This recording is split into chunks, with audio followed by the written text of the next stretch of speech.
back to my channel. This is Rocked Up Frocks, where I take vintage and pre-loved clothing and give it a makeover. And today I'm really excited because I'm going to be making over a dress for my daughter. This is Lily. Now Lily plays the violin and she has a channel as well. And every week she plays her violin and uploads a new video of her playing her violin, playing a new song. And we're kind of documenting her progress, and it gives her incentive to practice and come up with something new each week. And we've decided that for this week's video for her channel, she needs a fabulous dress. So we found this amazing dress at the Salvo store. That's right, Salvo's, and it cost us $25. And it is so beautiful and so sparkly, and I think it's going to make a great costume piece for Lil to wear. It doesn't fit me yet. It will. So the plan is we're going to use this bottom part as it is and turn that into the skirt part of the dress.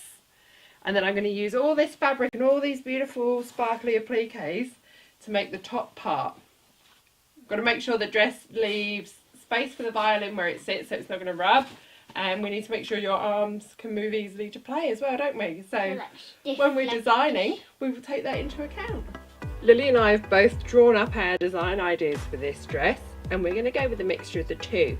So we're going to go with the shape that I've drawn, which has got one shoulder, and I'm going to put a lot of the crystal decorations back onto this shoulder and coming down the bodice, because this shoulder will be covered up when she's playing her violin, and this is the arm she uses for her bow, so this will be seen quite a lot.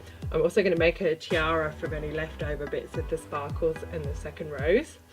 And then from Lil's design, we're going to use the scattered crystals all over it. So I'm going to use some of the crystals and some crystals from my stash to add extra sparkles all over the dress. The first thing I've done is made a little calico mock-up of the bodice for the dress, and I've tried it on Lily and fitted that. I've put that to one side, and the next thing I'm going to do is cut the skirt off the dress. So I've pinned through all of the layers. When Lil tried the bodice on, we worked out that the skirt needs to be roughly 16 inches long. So I'm actually going to cut this about 17 inches above the bottom of the satin layer. I'm going to leave all the layers pinned together, and then I can even it up and put it back on after we've made the bodice. Next I'm going to take off all of the crystals. I was originally planning to unpick it, but I'm having trouble even getting it started. It's only joined onto the mesh layer, so I'm going to cut it all out really carefully. I'm left with all these amazing crystal bits to put back on and to make the headpiece with. Look at these roses, God, they're amazing. There's so many. From the fabric that's left, I've got lining, I've got satin, and I've got the outside net fabric. So I'm going to use those to cut my bodice fronts and backs for the outside and the lining. And because it's quite fine fabric, I'm going to interface it. I have everything cut out now, so I've got my lining, backs, and my front here. And then I've got my outside, I've got the satin, and then I've pinned the layers of tulle over the top.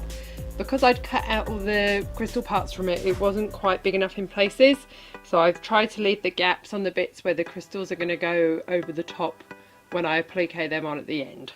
Next I'm going to tack this layer on and then join the side seams of the lining and outside of the bodice. My bodice outside and lining is now joined at the side seams, and I've pressed those seams open. Next I'm going to join it right sides together around the necklines and the armholes. My bodice outside and lining are pinned right sides together. I'm going to stitch the neckline, the armholes and the back neckline, and I'm going to stop before the shoulder seams and before the centre back seam. Then I'm going to understitch as well. This is the outside of my bodice and the lining. I've understitched around the armholes and neckline. Next I'm going to finish off the shoulder seams. So this is our bodice with the lining attached. So it's all finished at the shoulders and pressed around the neckline. Next I'm going to get all the layers of the skirt, make sure they're cut to the right length, and join them right sides together to the outside and the lining. So the skirt is made up of 3 layers. So we've got the lining, the satin, and then this beautiful ombre dyed tulle. So I'm going to do the lining first.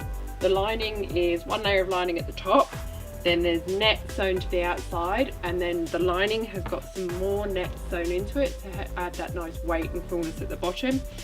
I'm just going to go around and make sure it's the same length from the hem to the top all the way around, then I will gather that onto the lining side of the bodice. So I've cut the lining for the skirt, I've opened up a seam for the centre back, and now I'm going to join it on right sides together.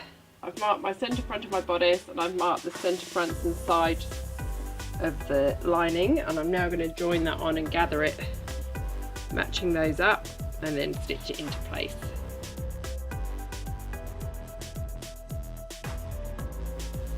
I've now cut the satin and the tulle layers to the right length, and I've joined them together around the top, marked then where the side seams and the centre front are, and now I'm going to gather them onto the outside of the bodice exactly the same way as we gathered the lining onto the lining of the bodice.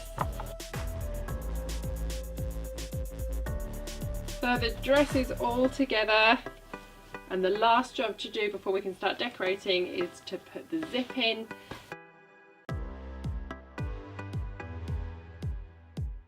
Okay, so the dress is all finished, the zip's in and all sewn.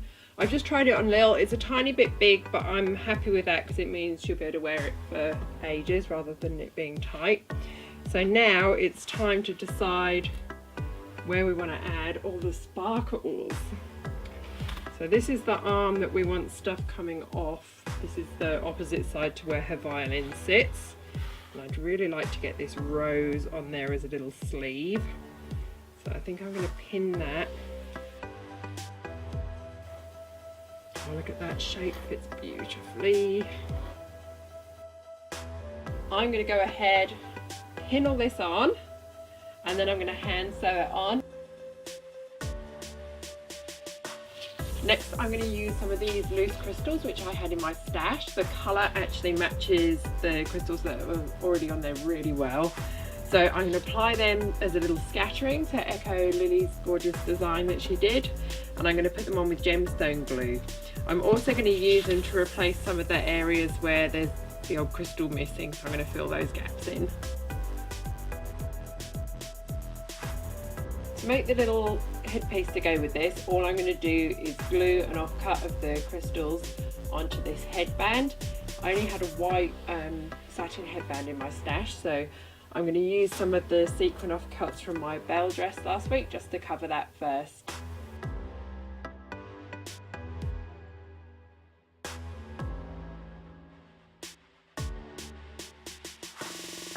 Next I need it to be a bit more tiara shaped, so I'm going to cut between some of these shapes and glue some other pieces on the back to get it to flare out at the top a little bit.